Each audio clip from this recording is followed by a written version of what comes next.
Salaamullaahi calaykum waraxmatullaahi tacaalaa wabarakaatuhu. Soo dhawaada dhammaan saaxiibayaal.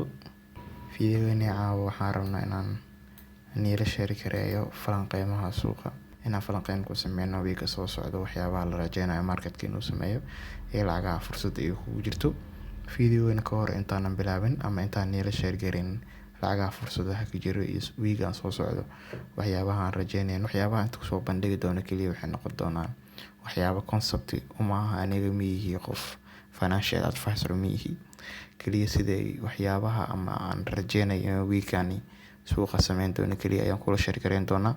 Waxyaabahaasna way dhici karaan mana dhici karaan, marka waxaan kula tali lahaa inaadan signal ahaan aadan u qaadin oo keliya aad trade idea ka qaadato oo aad fikrad kala baxdo waxyaabaha aan kula sheer gareynayo iyo fursadaha jaaniska markaas aan u arko. Fiidiyoweeni soo laabano, aniga sida caadiga waxaan ku trade gareeyaa lacagaha USD ga keliya ama lacagaha USD ga oo base currency u yihiin iyo kuwa quartz-ka u yihiin gadaal ka soo raacaan keliya ayaan ku trade gareeyaa.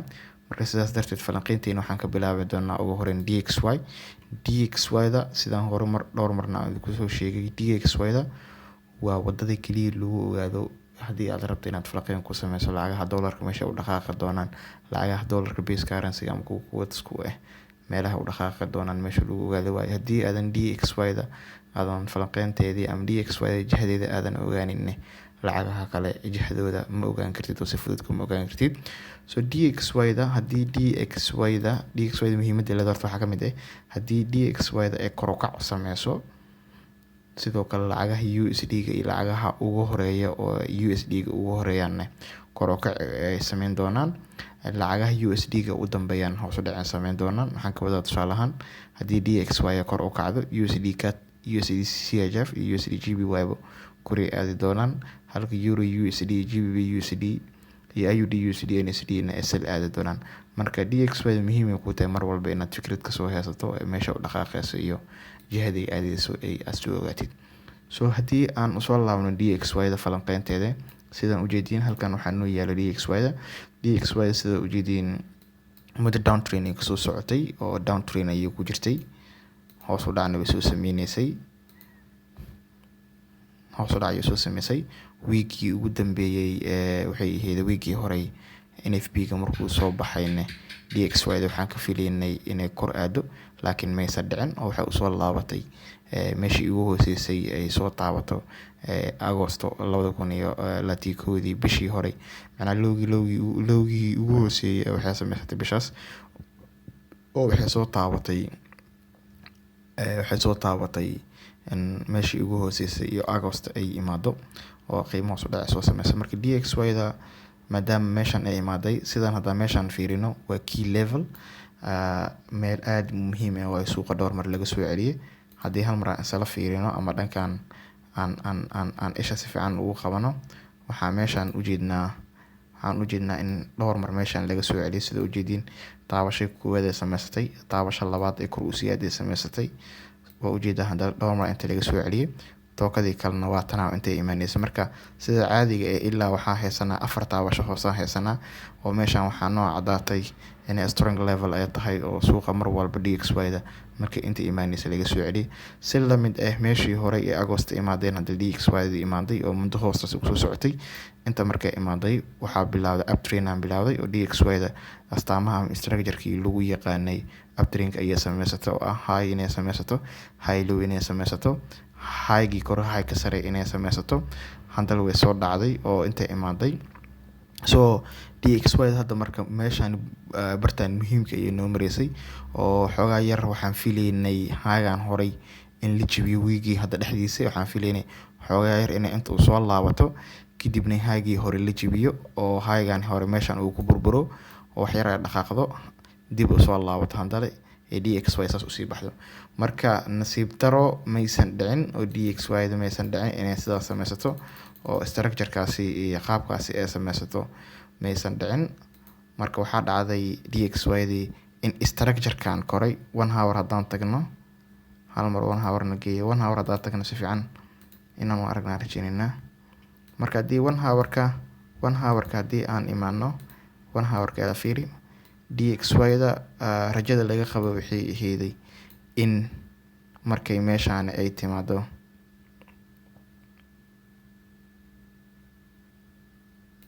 DXY marka waxaan ka filaynay maadaama highgan ay soo sameysatay inta imaaday in meeshaan aysan jebinin, oo waxaan filaynay meeshaan markay imaado inay kor u soo kacdo oo highgii horena ay sii buriso kadibna ay soo laabato kadibna kor u sii kacdo.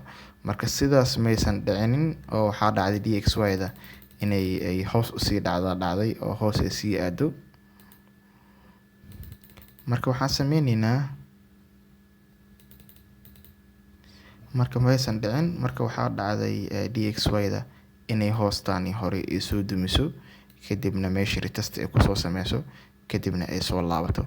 Marka muhiimadda DXY-da inta u imaadaa waxay tahay meeshaan haddaan fiirino waa meel aad u muhiim ah. Fibka haddaan ku fiirino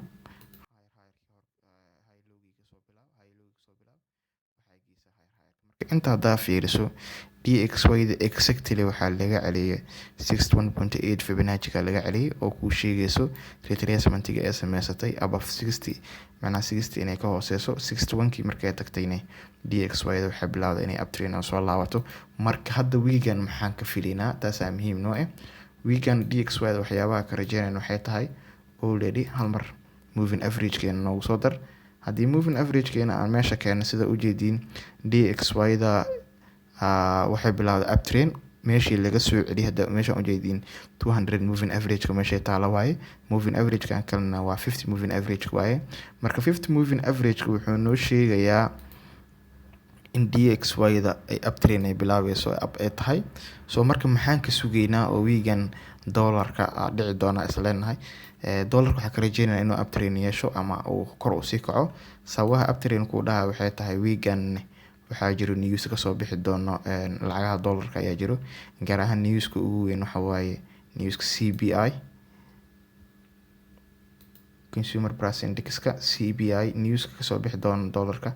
Marka waa kana CPI news ka soo bixi doona 14 bisha ka soo bixi doona. So waa maalinta berito. Marka newskani waxaa rajeynaynaa inuu kor u qaadi doono CPI-da in lacagaha dollarka ay uptrend aadi doonaan. Marka rajada laga qabo ayadana USD-ga technical analysis-keeda iyo fundamental analysis-keeda waa inay uptrend aadi doonto. Marka hadda waxaan soo ogaanay DXY-da inay uptrend tahay. Marka sidee kusii xaqiijin karnaa inay uptrend tahay? Waxyaabaha sugeynaa waxay tahay DXY-da inay bartaan soo jibiso. Markay bartaan soo jibiso meeshaan haddaa fiirisiin ayadana waa key level waaye. Saa ujeediin inta koob hal mar waa laga soo celiyay oo gadaal haddaan usii laabano ayadana intaan fiirino dhankan kale haddii fiirino ayadana waa ujeedaa oo dhowr mar ayaa laga soo celiyay ayadana. Sida ujeediin taabasho kale hore inta taalo iyo taabasho kale ayaa inta taalo.